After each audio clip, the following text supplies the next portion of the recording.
দেখলেন তো, আমাদের হেয়ার লস শুধুমাত্র এক রকমের হয় না। আমরা অনেক ক্ষেত্রেই জানি না আমার হেয়ার লসের ধরন কি। এই ভিডিওটি থেকে জেনে নিন যে আপনার চুল পড়ার ধরনটি কেমন, অর্থাৎ আপনার কি ধরনের হেয়ার ফল হচ্ছে এবং এই হেয়ার ফল কতটা পর্যন্ত আপনার জন্য ইফেক্টিভ। নমস্কার, দা পরমানিক্সে স্বাগত জানাই। আগের ভিডিওতে আমরা জেনেছিলাম যে হেয়ার ফলের 10টা কারণ এবং হেয়ার ফল থেকে প্রিভেনশনের উপায়গুলো। এই ভিডিওতে আমরা জানবো যে কত ধরনের হেয়ার ফল হয়।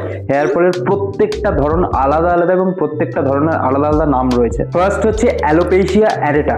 অ্যালোপেশিয়া অ্যারেটা হচ্ছে হেয়ার ফলের এমন একটা টাইপ যা এটা একটা অটো ইমিউন রোগ, যেটা আমাদের বডিতে যে রোগ প্রতিরোধ ক্ষমতা আছে, আমাদের ইমিউন সিস্টেম, সেটা আমাদের হেয়ার বাল্বকে অ্যাটাক করে, যার ফলে আমাদের চুলের বিভিন্ন জায়গা থেকে গোল গোল স্পট আকারে হেয়ার ফল মানে চুল উঠে যায়। ওই জায়গাটা হেয়ার ফল হয় এবং অনেক দিন পর্যন্ত এখানে কোনো চুল হওয়া যায় না।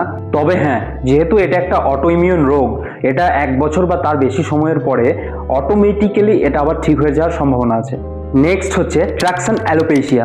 ট্রাকশন অ্যালোপেশিয়া এটা একটা ধীরে ধীরে চুল ঝরে যাওয়ার সমস্যা, যেটা যে কারণে হয় আমাদের হেয়ার বাল্ব বা চুলের গোড়াতে দীর্ঘদিন ধরে অনেকটা প্রেসার দিলে সেই চুলের গোড়া আলগা হয়ে যাওয়ার সম্ভাবনা থাকে এবং এরপরে হেয়ার লস হয়।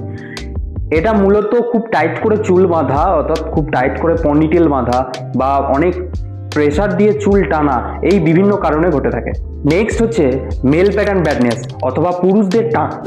বিভিন্ন কারণবশত আমাদের কপালের উপরের দুপাশের অংশ আস্তে আস্তে চুল ফাঁকা হয়ে যাওয়া এবং মাথার তালুতে চুল আস্তে আস্তে ফাঁকা হয়ে যাওয়া, এটাকে বলা হয় মেল প্যাটার্ন ব্যাডনেস বা পুরুষদের টাক পড়া। এটা একটা হেয়ার ফলের টাইপ। নেক্সট হচ্ছে ফিমেল প্যাটার্ন ব্যাডনেস অথবা মহিলাদের টাক পড়া। মহিলাদের টাক পুরুষদের মতো অতটা সক্রিয়ভাবে না হলেও মহিলাদের সেন্টার পার্ট বা মাঝখানের শিথির অংশের চুল আস্তে আস্তে পাতলা হয়ে যাওয়া এবং তাদের হেয়ার লাইন আস্তে আস্তে পিছানো, এই দুটোর কারণে মহিলাদের চুল ধীরে ধীরে অনেক ক্ষেত্রেই পাতলা হয়ে যায় এবং এটা একটা প্যাটার্ন, এটাকে বলা হয় ফিমেল প্যাটার্ন ব্যাডনেস। নেক্সট হচ্ছে পোস্টপার্টাম অ্যালোপেশিয়া। পোস্টপার্টাম অ্যালোপেশিয়া মহিলাদের ক্ষেত্রেই দেখা যায়। গর্ভাবস্থায় বা প্রেগনেন্সির সময় মহিলাদের বডিতে হরমোন খুব ওঠানামা করে বা ফ্লাকচুয়েট করে। তো এই সময় মহিলাদের চুলের ধরন বা চুলের থিকনেস কিছুটা পরিমাণ ঘন হলেও আফটার ডেলিভারি মহিলাদের প্রচুর পরিমাণে হেয়ার লস হয়, যেটা খুব স্বাভাবিক একটা বিষয়, বাট এটা কোনো ট্রিটমেন্ট ছাড়াই আস্তে আস্তে ঠিক হয়ে যাওয়া সম্ভব। নেক্সট হচ্ছে ট্রাইকোমেনিয়া বা ট্রাইক। ট্রাইকোমেনিয়া বা ট্রাইক হলো আমাদের চুল টেনে তোলা এক অদম্য ইচ্ছা।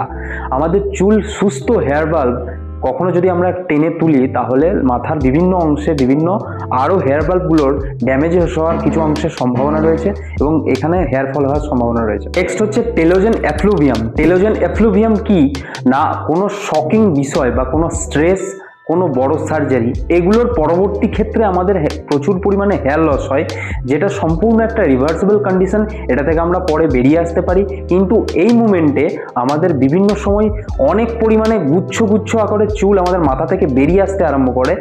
এই ধরনের হেয়ার ফলটা এটা একটা হেয়ার লসের ধরন।